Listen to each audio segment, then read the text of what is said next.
Welcome back, everybody, to the Classic Firearms Podcast. I am Clint, and we've got with us today Larry Vickers. Hey, thanks, bro. Larry Vickers from Vickers Tactical here.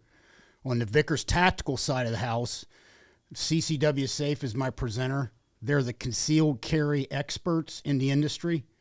If you're looking for CCW protection, they're the people to reach out to. Check them out on CCWSafe.com. That's perfect. So CCWSafe, is that what exactly do they offer? They offer a membership program that covers a wide variety of concealed carry venues per se, and also weapons and a wide variety of things. Okay. They've taken a case all the way to the end where the guy won, which was at first in the industry. Really good guys out in Oklahoma City, real sharp at what they do. So they're ultimately looking like protecting those in case you got to use your concealed carry in a situation. Correct. Okay. And it's a membership program. It's different. It's a different animal than what a lot of people offer in the industry. Oh, that's pretty interesting. Good guys. I've known them for years. Yeah. Yeah, really good guys. Reached out to them about the podcast. They were very excited and ready to jump on it. Sweet. Well, cool. Well, thank you, Larry. And we've also got another pretty familiar face, too, definitely on the Classic Firearms YouTube channel. And I think he has his own YouTube channel. We've got Don Sootch00 in the house. Thanks for joining us, man. Thanks, Clint. I really am honored to be here, and especially with Larry Vickers. I think this is going to be a lot of fun. I mean, Clint and I have a lot of fun already, so Larry's going to bring some legitimacy to this. If I'm not taking naps in SKS's crates, and things like that, right? But no, you just got done with a warehouse tour out here. You've been through the new warehouse before, but this time we really kind of opened it up for you, and you got to see some of the things that we've had stashed away, hidden away for a little bit. And so I think you saw some pretty interesting things.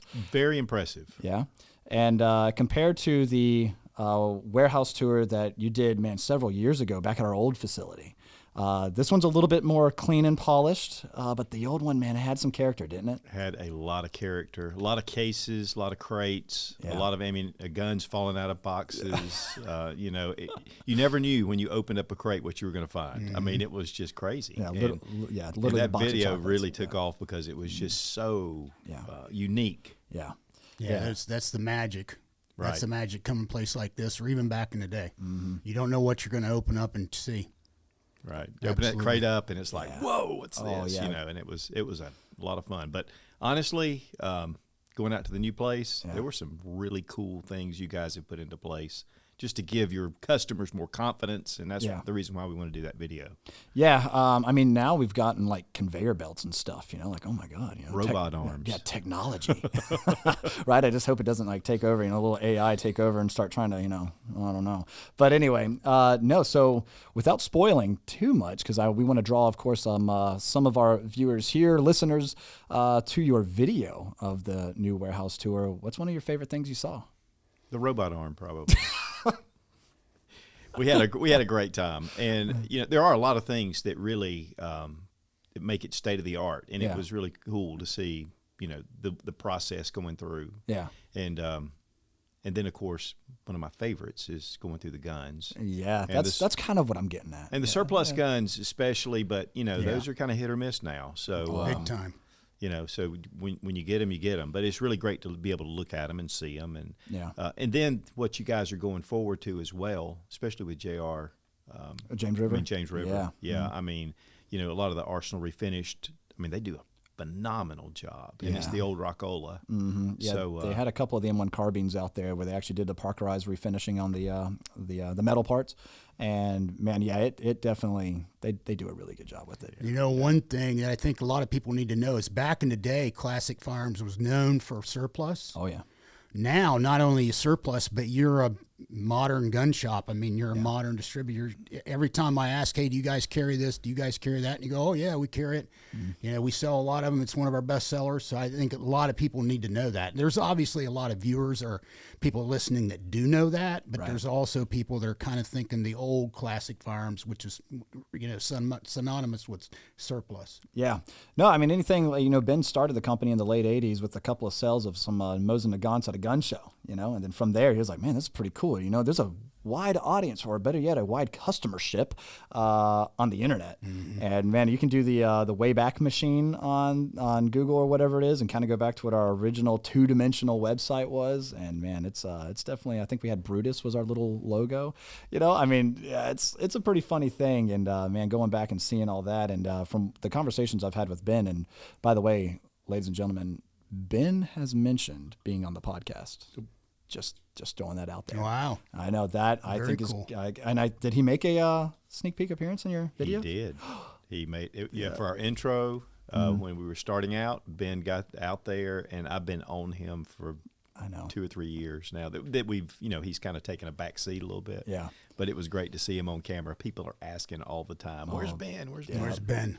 So it's great to see him out there. That's know. Cool. Yeah, but yeah, he started the company in the late +80s, and he got into sell a couple of Mosin Nagants, and then from there, man, it's just whatever type of surplus he could find, and working with importers. And I mean, he's been around 30 plus years doing this stuff, traveling gun shows with him and his wife, and yeah, so he's been doing a lot of cool things. But anyway, so Larry and I were walking around talking about surplus. We're talking about, man, I think Ben probably got started in the business right maybe at that peak time where you could still find some affordable Mosins that weren't beat all to crap. Some truly good looking rifles. I mean, for, oh my God, $60. Yeah, $59. Yeah. When I was in the gun business for a while, and we would buy a crate for $33 a piece for those little carbines. Oh my God. $33. And I think even the SKSs were $59 a piece when they first came in. Yeah, at least way the back in the Chinese. day, yeah. Yeah. Yeah. Oh, Boy, those crazy. days are long gone. yeah. Well, how about every now and then I see something pop up on Instagram and it just breaks my heart because I'm like, it's like a Sears catalog with machine guns, for $120. You can have this Thompson or this Browning automatic rifle, and I'm like, man, well, those sounds like the good old days, right? Big time. Oh my gosh, man, talk about craziness. But anyway, so Don Sootch00, dude, you've been doing videos for quite some time. What got you started doing all this? Well, it's been 14 years, and it was funny when I first started. I mean, it was early days. My dad actually connected me with a video. He said, "You need to watch this." First time I saw YouTube. Yeah. And I ended up going down the rabbit hole, and I found some gun videos, and I was like, wow. And I thought, well, I love guns. So I thought, I'll show my guns. So I just went out and started doing some they're really bad. But, doing a few videos. Yeah. And what got me really going, though, were people that just kept asking questions. Mm-hmm. And I think one of the big things about YouTube is that people saw people shooting, and that it wasn't, something weird, that it was crazy people that went out, but they said, this is mainline. People this enjoy is a normal shooting. dude. And, and it was funny because to me, it was like the gun community was marginalized a little bit. Mm-hmm. I mean, we still are to a point, but not as much. But I think it made people look and say, you know what, I'm part of a really large group of people. Yeah. And so it really brought in, and then on the survival side, which at first I was doing that with my Sootch channel, and then I started Sensible Prepper. Yeah. And that's become a whole monster in its own. Yeah, we're gonna get into that a little bit too, especially with current world events. Yeah, but we'll people, talk about that some. I remember getting messages from people saying, what do I do? What do I do? And that's what inspired me. I didn't know that there was anything like ad money or I had no idea. Yeah. I probably had 10,000 subscribers before I came across a video and somebody said, oh, my ad money hadn't been coming in. I'm like, you mean you can get paid for this? And I was like, yeah. So, right. But really, that my whole thing, and this is the big thing for me, is, and I believe that Larry's the same way, is that we have a mission. Mm-hmm. It's a mission, and for me, inspiring people to take self-defense as their own responsibility. Yes. Is key. It's critical. And then on the survival side, it's inspiring people to at least be somewhat prepared because you never know what can happen. And I think that is one of the biggest things that YouTube has done is brought people together. And, it's definitely grown the gun industry. Oh, without a doubt. Yes. Without question. Look at the number of people the way they know about guns is through YouTube. Right. You know what I mean? Right. I mean, seeing an AK-47, and they're like, you mean you can own that? Yeah. Seeing an AR-15. Yeah. So silencers. But I'll tell you one story, and this guy's actually on my Patreon now, but he was from England. He said, I was anti-gun completely. He goes, I moved to U.S. for a job. He goes, I was in the Northeast. He goes, I stayed anti-gun, moved to Atlanta. And he said, I was going into a doctor's office, and on the door there was a sign that said, no concealed carry. And he went, you mean you can carry concealed? And he started looking into it. He said, I came across one of your videos. And he goes, I was like mesmerized, by just that people could have guns and shoot and enjoy them. He said, I went out, I bought a gun. I bought my wife a gun. We got her concealed carry. Now I have like 20 guns. He goes, my kids have concealed carry. I'm promoting it.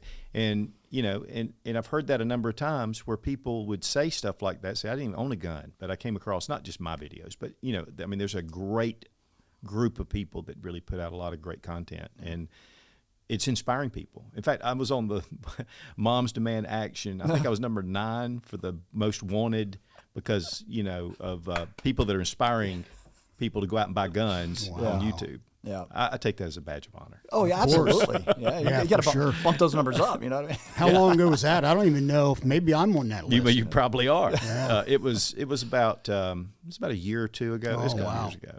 But this is one thing I'd always said is YouTube is putting out where people are being inspired. And again, like we started, and it's growing gun ownership, and it's responsible gun ownership, and it's people that are taking the Second Amendment very seriously. Mm-hmm. Yeah. And I think it gives us a lot of clout. Oh, absolutely. I mean, you can see that shift too, especially, I mean, the irony is that YouTube, they kind of go in a little bit of phases between like, okay, we'll allow a little bit of gun content, we won't, you will be monetized, you won't, things like that. But what's so funny is, a lot of times people just kind of know that YouTube is inherently pretty anti-gun. But at the same time, it's because of YouTube that you see this big shift in the community, and you see so many people actually learning and getting education, and then getting involved in pro 2A types of movement. And you see people now, like the norm before was like, oh, I'm just going to have my my carbine and my hunting shotgun, and that's about it. Now people are like, well, I want my SBR, I want my silencer, I want my night vision, what's the best body armor setup, and I'm going to take all this into my own personal responsibility. It's like, we are the militia. Oh my God, yes we are. And it's like, man, dude, I'd love to see it. I mean, you say it yourself, long live the Republic. And, it's like, dude, there wouldn't be a republic if it wasn't for regular men taking up arms, That's right. And I think we're starting to see that shift too in the gun community, which I think is awesome, especially in younger generations. Thank God for the founding fathers, man. Oh yeah. God, they were some smart people. Yeah. So I say that all the time. Mm-hmm. Man, those were some sharp people. Now, all right, I got to know, and I know there's a lot of people listening. Where did the name come from? My son is named Seth, and when he was little, little guy, I'd call him Sootch. Hey, Sootch, what's up, Sootch? So when I started my YouTube channel, of course, again, no plan whatsoever, and I just thought, okay, Sootch00. And so now that when he was in his teen years, he didn't want to be called Sootch. Mm-hmm. Oh, yeah. Then when he got to be in his 20s, and a lot of his buddies watched my channel, now he's Sootch Senior. Yeah. Oh, that's so funny. I'm Sootch Junior. Yeah. That's pretty funny. That's funny. Yeah. So the 00 is just, not because you love double-aught buck or anything like that. There is no thought to me starting things out. I mean, it was like, but I'll tell you what, you put Sootch in Google, and you just get Google, I mean, it was one of those things that just happened. Yeah, you're right. Unique name. Bingo. Well, I love what you were saying about taking opportunities when they're put before you. Mm-hmm. And sometimes, you don't even know what you're doing. Mm-hmm. You're taking those opportunities, and those opportunities, you have a small window, and you get into that window. And I find, and I know you do too, with all the experience that you had and the way things just happened. Mm-hmm. And then when you came out on the other side, you were like, well, this happened, and this helped me here. This happened, this helped me here. I mean, same thing. It was like, once you get to it, you think, I was made to do this. Mm-hmm. And it's really funny. Well, congrats to you for having over 1 million subscribers. I'm the new guy on the block with over 1 million. I just passed 1 million within the last month. And, of course, Classics had 1 million for a while. So congrats. In the YouTube, that's a big deal. We were talking about it. There's not that many versus the whole YouTube universe where there's God know how many channels with over 1 million subscribers, but in the firearms industry, that's pretty rare. There's not that many. Well, it lets you know that, it's not a matter of vibrato or pride as much as it is just knowing you're helping that many people out there. Yeah. And it's a big responsibility on you. Yeah. Yeah. and I mean, I'm sure you guys have met people too out and about in public and things. They walk up to you, and sometimes, you know, one thing that's kind of funny is somebody will approach me, Clint, I love your channel and everything, man. And then like they try to rush off, you know, and like you're bothering me, you know what I mean? I'm like, dude, I'm just a guy that got into a really cool position, and I get to talk about something I'm passionate and I absolutely love, right? And now I've got some guy coming up to me saying, you're a big fan. I'm like, that means we have similar interests. Hold on, what's your name, buddy? What do you carry? You know, because I want to talk to these guys, and you know, I think I'm pretty easy to relate to. I'm just a dude that likes to talk about guns. I think that's pretty much about most of us, and but our experiences differ. You know, like, I'm a Marine reservist. I used to be a payroll consultant, and I worked as a police dispatcher for a while, and I was a lifeguard before that, working at Best Buy too. I'm not that flattering, you know what I mean? And then you got, you know, like, I mean, what were you doing before the YouTube channel, Sootch? Well, I wasn't, you know, special forces or anything like that, like right? our man Larry over here. It was funny. I grew up in the jewelry business, handmade crafting, you know. Really? And, yeah. And then did that for a number of years. And then left that and went to work for a buddy of mine that owned a company, a cookie company. And so I became the VP of sales over time and traveled all the time. Yeah. And we actually baked the world's largest cookie. No, wow. It's still on record. It was back at 19 years ago because my son was born about that same time. But so, I mean, and I've got other things. I mean, there's a ton of things in there. My resume looks horrible. Because you're just all over the place. Compared to Larry Vickers, who has like this awesome, like, you know. But it's one of the things about it. You can come from any walk of life. Mm-hmm.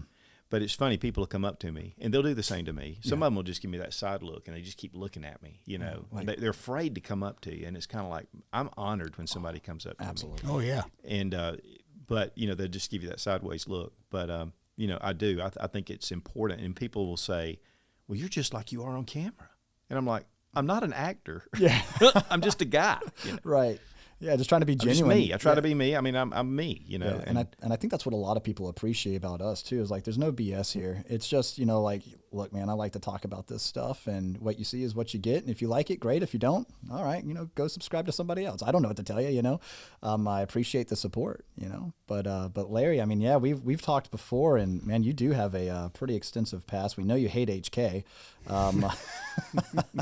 But you know, yeah, I mean, and I just learned about you too, that you actually had involvement in, they seeked your consultation, FN did, for the 509. Right? Yeah, I had a buddy working for FN at the time. Yeah. And he said they wanted to redo their polymer frame striker fired guns. Mm-hmm.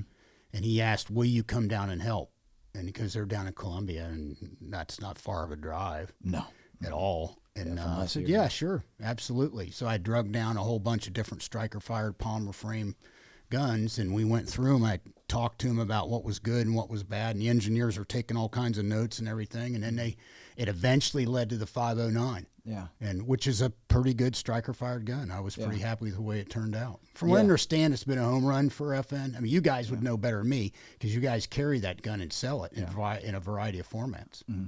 No, it's definitely a cool pistol. I know you've done a review on the 509 before, Don, and I do like it. I always kind of like critique the trigger a little bit, but at the end of the day, I'm kind of like, man, let me run another 100 rounds through it, spray some ballast on it, loosens up, feels good. The new 509, what do they call it? The CC, the fancy one. I can't remember what it is, but that one's really nice and clean. That one feels good. That one's good. If you need to borrow it, I think we can figure something out.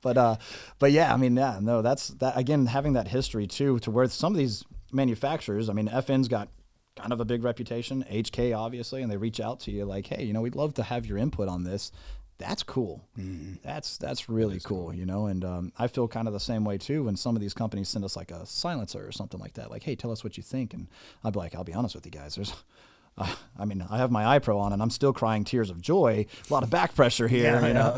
Yeah. But at the end of the day, it's still such an honor to be kind of like looked at and like, hey, you know what? This dude shoots a lot of bullets. Let's see what he thinks, type of things. And here's the other thing: you've shot so many different things. Yeah, that's the thing you bring to the table that we all bring to the table that a lot of other people don't. Is we see a wide variety of guns, we get our hands on a wide variety of guns, we shoot a wide variety of guns. So you have a depth of experience that the average guy doesn't. He doesn't have the opportunity to see. So they're going to come and say, hey, the FN 509, what's the story behind it? And, you know, what does Sootch think about it? That kind of a deal. Right, right. It's true because there's so many of the same genre. You know, the striker fire polymer frame, Right. Yeah. and those little nuances do stand out because you had such experience. Yeah, a lot of people will ask, you know, it's like, oh, the Canic pistol or the T-Sauce or a Glock. I mean, they're all striker-fired polymer frame pistols. Like, what could possibly be the difference? And then it's like, well, have you shot them? It's like, no, I've only shot a Glock. And it's like, okay, cool, that's fine. But I can tell you there are differences. Oh, yeah. It's not just only in looks. There's a fill. There's different accessories. There's different whatever the heck might come in the box, right? And a lot of people look at that and they're like, ooh, there might be a little bit more added value over here compared to over there, or something this and something that, you know. And so no, yeah, you're right. You know, that is something too that I think is kind of a blessing, is we get to put our hands on all sorts of cool stuff, you know. Unfortunately, one of the things I didn't get to shoot was the giveaway that we partnered up with you on, that Ohio Ordnance BAR. Oh, You remember that a while ago? Yeah, So we actually, we had the winner of fly out for, I think he won, it was a Scorpion or something like that we had.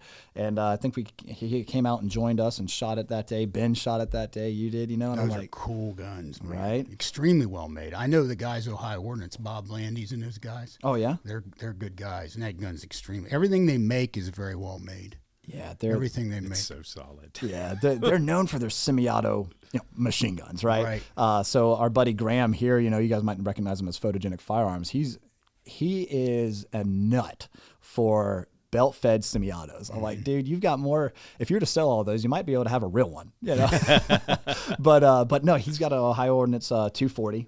Which is really cool. And he's got a couple others. He's got an MG42, a 1919 sitting over here, you know, stuff like that. So, but I mean, I think, again, that stuff's really cool. So, you know, partnering with you on a couple of different things now has always been pretty fun as well. And Well, you guys are close. Yeah. And it's fun. And, I mean, we have a great time. yeah. So everybody's going to want it. The classic questions, of course. What's your favorite pistol? What's your favorite rifle? Favorite. Narrowing it down just to one of each. Yeah, that's tough, man. That you guys asked me that last time I was here. We did. Okay, well, one thing that, and I say this, if I only had one firearm, just one, it would be the Glock 19.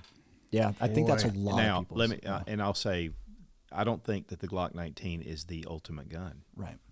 I don't think that there are other guns that are more ergonomic. There are guns that have definitely with better triggers.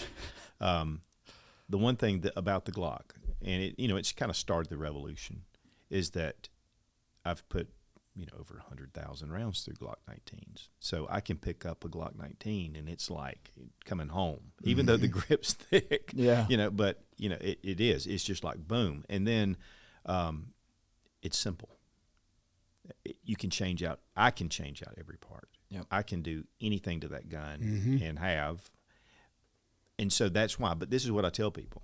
I'll say, I'm not telling you to go out and buy a Glock 19. Because there are other guns out there that for you could be possibly better. Yeah. You know, HKVP9, which, you know, Big fan of that gun. oh yeah, it's a great gun. I mean the P30 is great too. But you know, the Canics, I mean, are shockingly Good. really good guns. Yeah, especially for the price. Oh man. Yeah. Then you got Smith & Wesson, you got Beretta. I mean, you've got all these really high quality. And, you know, I tell people you need to find out your preference. And that's one thing I try to stay away from when doing a gun review is giving my preference. Yeah.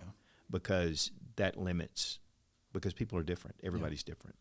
And but what's funny is I grew up on 1911s. I mean, I cut my teeth on them. Yep. And IPSC matches, even IDPA back in the day when, you know, that was when polymer frame was just starting. Yeah, no kidding. And so a love for 1911s is beyond whatever. I mean, I'm just a huge fan.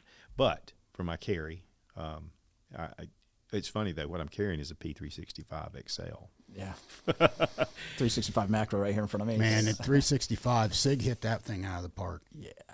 They really did. Yeah. But I tell people too, you'll never go wrong with having a Glock 19. You could own one gun or 1,000 guns, and you'll never regret having a Glock 19 in that pile. No. Yeah. Exactly. And on top of that, I mean, first of all, maintenance, easy, reliability, it's there, accurate, you know. And then on top of that, what's cool is, you know, if you want to run 17 mags in it, you can. It's not the other way around. You can do that, right? And if you wanted to have it as a concealed carry, you get yourself a decent holster.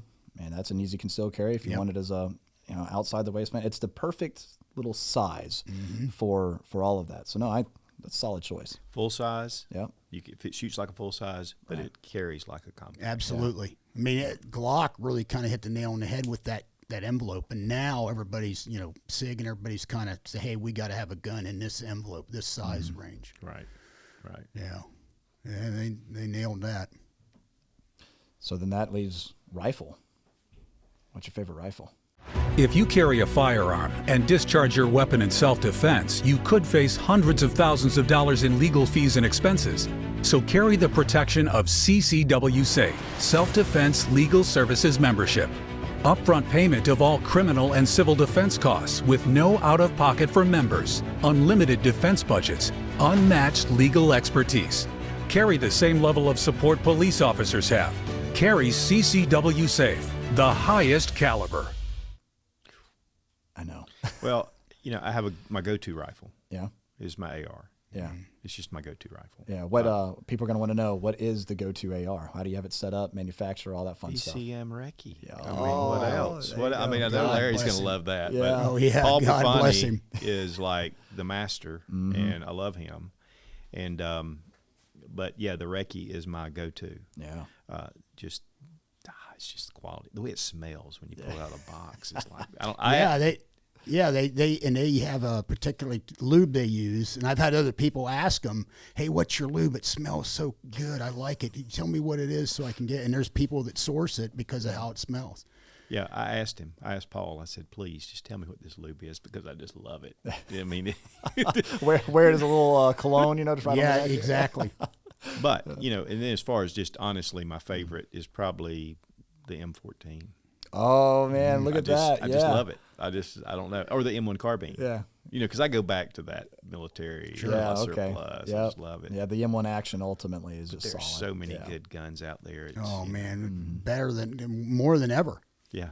More than ever. I mean, from us back in the day, because we graduated from high school basically within a year of each other. Yeah. We have more good quality guns in a wider variety than history right now. Right. Yeah.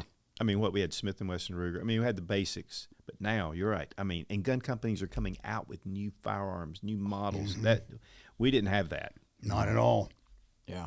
No, I mean, and what we're seeing now too, again, I think, again, we can kind of going back a little bit, contribute that to the community, right? A lot of manufacturers are starting to listen to people too, like, oh man, you know what? It took FN for a while, but hey, you know what? Guys don't want a reciprocating charging handle on a SCAR.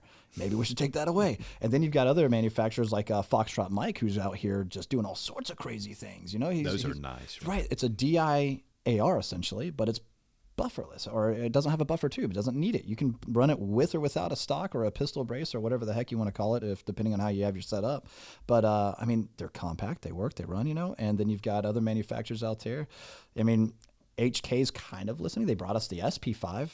Still waiting on an SP7, but we'll see when we get there, but it's cool because, now with, the internet and social media, people are out there all the time saying, well, hey, that's cool and all, but here's what we really want. It's like, oh, you brought us that. That's neat, but we want this, and then some manufacturers are out there and some companies are like, oh yeah, absolutely. I mean, heck, I'm sure it happens to you all the time. It happens to us all the time. Hey, get your hands on this and review this. Hey, review that, review this, and constantly. Yeah, exactly. And so, I mean, it's kind of a blessing and a curse, social media, right? But no, I mean, yeah. So I think that's a big deal for sure. People listening. Absolutely. That's what this is all about. It really is trying to interface with those people, hopefully give them some information that they can learn from, share, and whatnot. That's what ultimately this is all about. That's right. Mm-hmm. That's right. Yeah, which, because what was it? SHOT Show earlier this year, we were at Glock, and we asked them about anything new and exciting. And of course, there were the patents out there, and they were kind of like hinting at, or not, they weren't hinting at anything, but there were the patents out there about like the Glock carbine, the Glock AR, or whatever it might be. And so, of course, we walk up there and we're like, so what can you tell us about this? And said, don't know what you're talking about, but I got some trivia for you. I'm like, what about new product? What about like, talking about some industry rumors or anything like that? And they're like, who started Glock? I'm like, okay, guys, whatever, it's fine. But of course, recently, I think we talked about this in our last podcast even. It's like they did kind of confirm like, hey, what you guys saw was real. It's a contract over in the UK and whatnot, But yeah, if you get your hands on one of those, you have to let me know, Don. Oh, I will. Okay. Somehow. Yeah, if possible. Yeah. So that would be great. Yeah. I think so. So let's, you mentioned your second channel, Sensible Prepper. And I've been watching it. One of my favorite videos is like the 13 things not to do, or your 13 mistakes in prepping, things like that, you know. And I know a lot of people right now. I mean, I'm friends with the guys over at Mira Safety who provide the gas masks and all the CBR and protection and things like that. And awesome dudes, make a great civilian product, you know. And they're comfortable, they work, and they're also one of those manufacturers that are listening to the community. They offer one called the CM6, which is a big visor. It allows you for complete field of view and visibility. But when you're trying to shoulder a rifle, it's a little cumbersome. So they have the CM7, which has the kind of the eyelets and also allows you to get a cheek weld. Okay, cool, but you don't have the visibility. So now they're coming out, I think, with like the CM8, which has a bigger visor, but it's cut so you can shoulder a rifle more. I'm like, that's pretty cool, you know? But I think a lot of people are kind of questioning, like, dude, you know, people are talking about nuclear warfare and nukes this and nukes that. Like, how do you even prepare for something like that? And I was just kind of curious, like, man, I think some people would like to hear from you about it, and, you know, especially that might be listening in. You know, I mean, what's your take on all that? Well, it's definitely, we're probably more prone to have some kind of nuclear exchange than we've probably ever had. And I know Larry and I both grew up in those years of the Russians, you know. And we can talk about that some too. And I think we're both probably disappointed at the at what we've seen on the news with Ukraine as far as their abilities. You know, kind of putting them up on this pedestal and kind of watching things. But you know, we're definitely in a position. And it was funny when I first started my channel, I did survival videos, and people said, is this a gun channel or survival?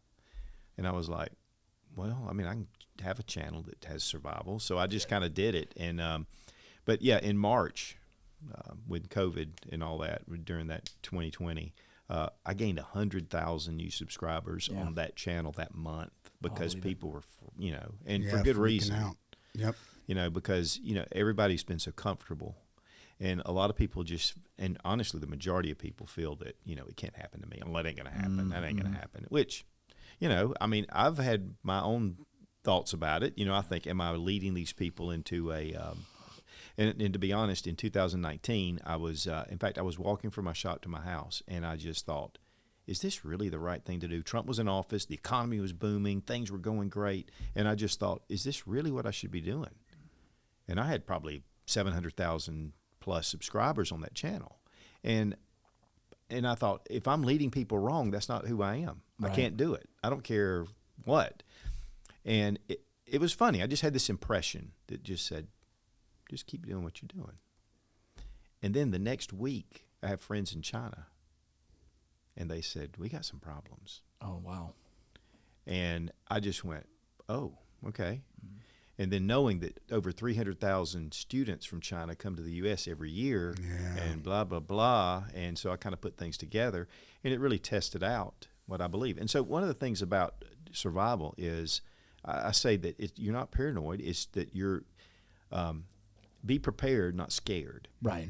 And if you can just do some things, you don't have to go to doomsday preppers. You don't have to, I mean, it may be getting more toward that here lately, but you know, you don't just do something. Mm-hmm. And the better my neighbors prepare, the better I'm prepared. That's right. And that's my whole philosophy with people. And it's the reason it's Sensible Prepper, because when I first started my channel back in 2008, there were people out there on video going, if you hadn't stocked up now, it's too late. Yeah. And I would see those videos and I'd be like, what? You know, if you don't have your food put back. And people were panicked. They would contact me and they'd say, well, and I'd say, just breathe. Just breathe. Now prepare. Right. You know, do some things, get some things ahead. And so it's one of my big driving forces. And if COVID can hit like that, what else can hit like that? And so, guys, to me, and I heard recently that 7 out of 10 Americans are storing up food. 7 out of 10. Oh, I believe it. And in Europe, it's probably bigger. Oh, man. Yeah, probably. Yeah. And you're talking about, you know, just a sickness, right? We just had Hurricane Ian come through. You know, natural disasters take place all the time. I mean, heck, when I was in Fort Lee, Virginia for some of my MOS training with the Marines, 2011, that was the first time I experienced a pretty good earthquake in Virginia. Yeah. You know, and I remember the building shaking and everything, and I'm thinking, that's a big plane taking off, you know? And they're like, get out of the building now. And that was just kind of like that little bit.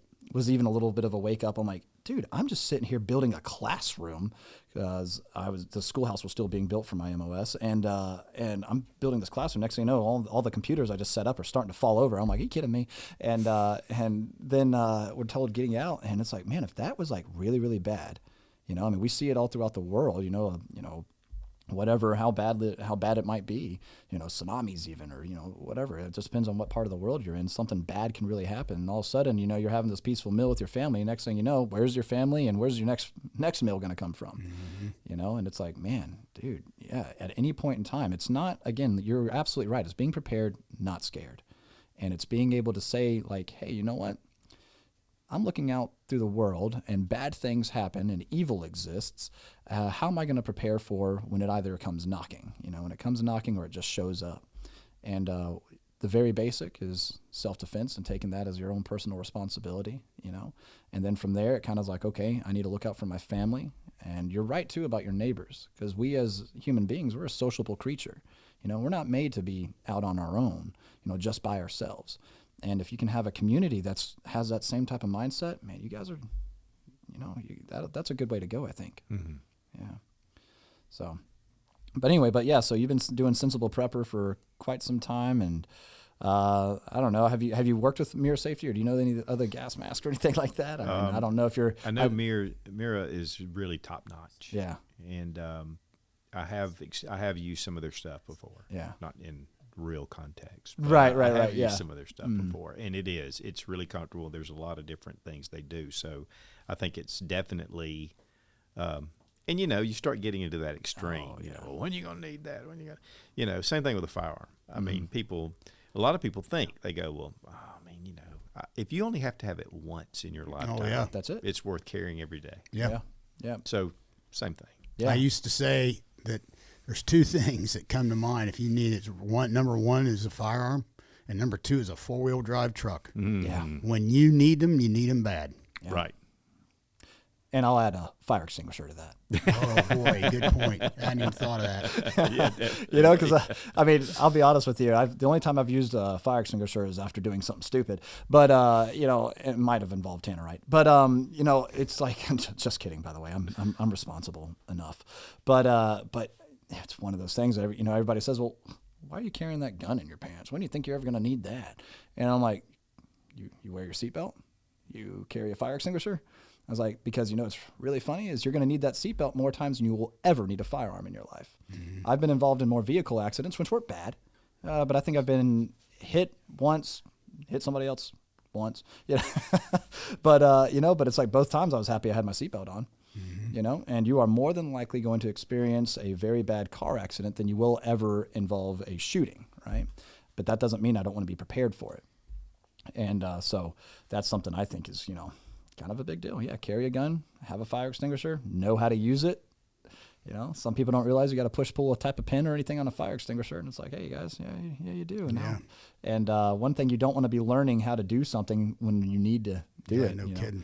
And Clint Smith over at Thunder Ranch, he taught us that. That's why he did the entire collaboration with Century Arms and the Thunder Ranch AK. And, he was like, I was shot with one. It does a pretty good job. Don't want to get shot with that again. And on top of that, first time I used an AK was when let's put it this way, I needed to use it, and he wanted to get more effective with it, type of thing. And he wants to teach that mindset, And I think mindset is another thing when it comes down to prepping, So being able to look out for that. How many subscribers do you have on your Prepper channel? 700 and something. Yeah. Oh yeah. I don't always keep up with everything, but it's it's starting to get up there near the 800,000. So, and I could make a full-time job of just that. Oh, so yeah, then having the gun channel, I stay pretty busy. And I'm a homebody. I am, because I've got so much to do. I work from home. Yeah. And have a range, but then I have a big range the Clinton House down in Clinton, South Carolina. Oh, that's cool. Yeah. That's my home range, and so I do a lot of stuff down there. But people call me, they want me to go here, want me to come there. I'm like, nah. Yeah. And do you upload regularly, I assume? 2 videos on Sootch, 2 gun videos a week. Yep. Wow. And then we do a live on Tuesdays on Sensible Prepper. I have a good friend of mine, Robbie Wheaton, from Wheaton Arms, and then Wheaton Arms, yeah, and then we do another video for that. So my daughter helps; she edits. She's working full time with me. Yeah, but I was doing it all by myself for a number of years. It was absolutely nuts. People don't realize the editing and all this stuff. The editing, man. I always used to say it's like an iceberg. The stuff you see is just the tip of the iceberg. There's a whole bunch of other stuff below it. The editing and big time. Yeah. Oh, yeah. It Well, is. you were talking about when COVID hit. That's whenever, Ryan and I were, like, hey, they're telling people not to come into work and stuff like that. And it's like, okay, well, how are we going to figure this out? I mean, this is where the video room is. And next thing you know, it's like, well, let's just run into the warehouse, grab some guns, take them to my house, and shoot in my garage. Let's see what happens. And some of our most popular videos came from me sitting in my garage, and just filming, top 5 guns for home defense. And, well, let's just go walk through my house really quick. Yeah, it's pretty easy to maneuver, and that's what the thumbnail was, is me walking around with my Mark 18. And that's when we, in our mind, we were like, this is all we're doing right now. Why don't we just put out a video every single day? And we have a team that works behind the scenes, for the video side of things, for our emails, stuff like that. And it is a full-time job for multiple people. So you doing it by yourself, I mean, dude, big shout out. But, we were putting out a video every single day, and we did that for 860 days, something like that. Wow, my God. Yeah. Wow. We tried to continue on, for as long as we could. And then finally it's like, dude, if I had my military orders come up and I had to go do 2 weeks, or I just wanted to take a vacation, it was like, dude, we got to film at least 4 videos today and tomorrow and the next day. Yeah. Just to make sure that we have enough lead time. And sometimes, a video might not go out. Something might fall through, and it's like, okay, so we need to have a replacement for that video. And so now we've got a team of 3 editors, I think, and we're still, now we've narrowed it down a little bit, or scaled it back some. So now we're only putting out 5 videos a week. But again, we have a team that helps, and that makes a world of difference. It really does. Still, that's an unbelievable amount. Yeah, and that's where we think, where we know for a fact, that's where a lot of our numbers came from. When COVID hit, people were sitting at home looking for something to do, looking how to prepare for the next worst disaster. How do I defend myself and my family? Now I'm stuck at home. Home invasions are on the rise, and now it's multiple intruders, not just one guy kicking in your door that's, hungry. That's what, some people have told me, like, oh, wait, somebody breaking in, their life isn't as important as your things. I bet he's just looking for a loaf of bread. Well, the news tells me otherwise. Yeah, no kidding. When I hear about a family common dying. sense tell you, Yeah. that he's not just looking for a loaf of bread. Knock on the door. I'll give you a loaf of bread. Yeah, exactly. Break into my house. I'm going to blow you. I mean, not that I want to. I've always said that if I ever had to use a firearm like that, I'd kick them after I finished, because I'd be so angry that they put me in that position. Right. Because that's the last thing in the world I'd ever want to do. Yeah. Ever. Yeah. I think it's a lot of us, too, that carry a firearm. And if a lot of us that I've talked to, I think a lot of people get in the mindset, too, that, they look at us like carrying guns all the time. You're just looking to get into a fight. It's like, no, I just know what exists out there. And honestly, this is the very last option. This is the last line of defense. Typically, it's like, hey, man, just calm down. It's vocalizing. It's communication. And then if they want to take it that step further, then it's like, I'm sorry, you did this, not me. And I think that's one thing a lot of people look at is like, why do you need that gun? You carry that. You're just looking to get into a fight. You just want to be the next whoever. And it's like, nah, Mike can still carry instructor. When I took it 10, 11 years ago, he said he used to not ever carry a gun. Dan Stark over at Hyatt, I think. And he said, yeah, I never carried a gun until one day I was mugged at knife point. My wife was with me. I think he said. And said I was so afraid, not even of me, but of what was going to happen to her. He's like, from that day on, I got a gun. Haven't stopped carrying it since. Here's why I teach the classes. Here's why I'm real with you guys.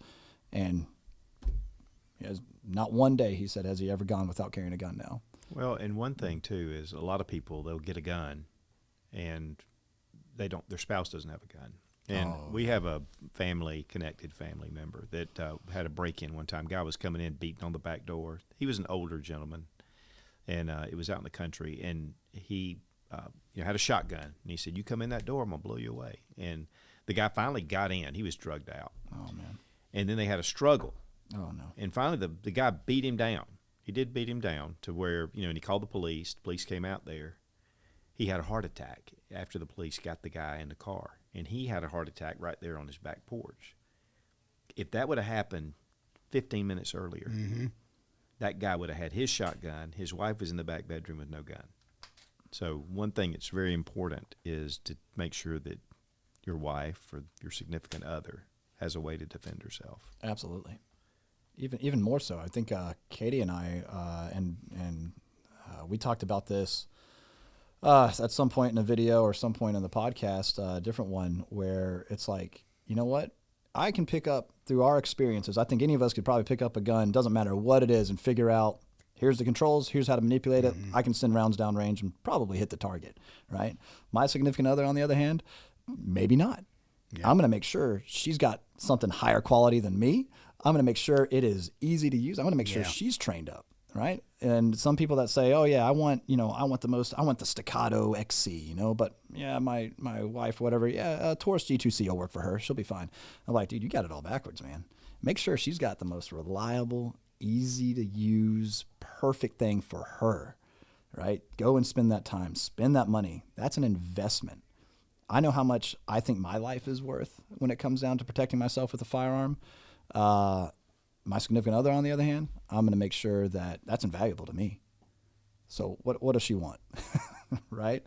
So that's the way I kind of look at it. Right. Makes sense. Yeah. So, Larry, we talked about your favorite rifle, your favorite pistol last time. You definitely said the AR-15 was your favorite. M4, yeah. I've got so much time behind it. Yeah, it makes sense. Yeah, it just makes sense. That would be the go-to. Yeah. Yeah. And what was your pistol option again? 1911, because once again, I've got so much time behind it. Yeah. I mean, it just boils down to, there's a lot of handguns I like, a lot of rifles I like. But that's, if I had to grab one or the other, that would be what I'd grab. Yeah. Yeah. And, I think this is kind of a good segue, because we could probably get close to closing this one out, because we have a part 2, I guess you can say, to this, where we posted up on Instagram on our Classic Firearms Official. Make sure you guys are following Classic Firearms Official, because there are so many fraud accounts out there. I swear, I feel like one of those fraud accounts are more likely to get blue checked than us, and we're the legitimate account. But, here we are. Thanks, Instagram.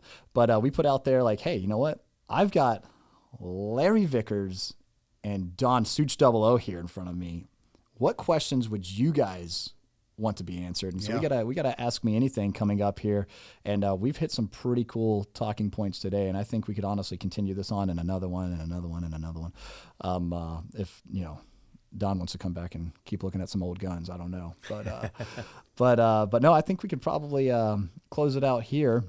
Unless there are any final points you guys wanted to hit on or anything like that. One thing I do want to say is just go over all of your social media one more time, so that way any of our listeners that for some reason don't know who Sootch00 is knows where to find you.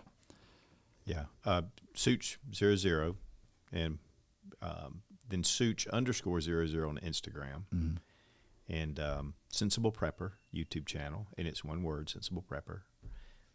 And of course, Facebook and all that stuff. Yeah. But my main focus is on my YouTube channel. Yeah. And Larry, of course, go ahead. YouTube and then Instagram. Yeah. Vickers Tactical, right? Yeah, Vickers Tactical on both. Yeah. And then my Facebook page, I'm trying to get back up to speed. I don't know what's going on with it. I'm trying to get some help with that. You and I have talked about that stuff. Oh, yeah. But really Instagram day to day, and then would be YouTube, Vickers Tactical on both. Yeah, we had the Classic Firearms Buyers group where there was a private closed group. You had to answer a couple of questions, what was your last order number? What was the last thing you purchased from Classic Firearms? Because it was just for our customers, and it was a fun group, man. These guys getting in there, some of them are just diehard fans. Some of them thought I was an incognito character. You know who he is? William. And I don't, anyway, there's all sorts of conspiracy theories taking place there. We've just never been seen in the same room together, I guess. But anyway, but no, Facebook got a hold of that. People, sometimes we have a set of rules, but we just kind of let it build its own thing. And if you don't stay on top of it, next thing you know, people are posting links to firearms and everything else. And that group, it got a pretty decent following. I think we were up to like 20,000 in the group, something like that. We were up there pretty good. And then next thing you know, Facebook was like, you have access to it, but it's closed. It's done. So I can still go in there and look, but nothing's there, and so it's like, man, that really sucks. And then a part 2 started. aforementioned name, I think, started a second one, buyers group, and it was very short-lived because that was no moderation done by us whatsoever. It wasn't represented by the company, and I was in there because I'm like, heck yeah, dude, let's do it, and it was shut down within a couple of days. I was like, all right, so Facebook I don't think is as friendly as what it used to be, because we also uploaded for the first time, I think it was the best guns for suppressors, something like that. Yeah, best caliber for suppressing. That's what it was. And that one got just under, I think, 3 million views within its first upload. Within a week, I think. It was quick. And we were like, oh, my God, what have we been missing out here? Let's another one. And then all of a sudden, I think Facebook took a look at what was being viewed.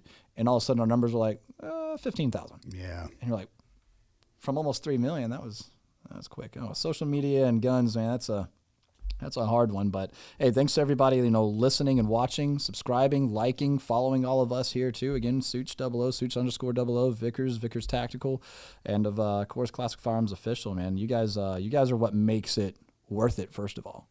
You make it worth it, and we wouldn't be here without you guys. Well, Larry would be. Yeah, I would be, but once again, CCWSafe is the guys that are hauling the freight on the Vickers Tactical side. Yeah. So I got to shout out to them again. Yeah, which is awesome, man. So we're happy for you on that front, and we'll get you back in here soon. Don, we hope to see you again. And Thanks, as always, yeah, absolutely, man. No, it's always a pleasure, guys. And I think we'll leave it off there. And so, guys, God bless. And actually, you know what? Sootch, why don't you close this one out? I like your closing. Go ahead. Be strong. Be of good courage. God bless America. Long live the Republic. That's what I'm talking about. Y'all have a good one. Good one now.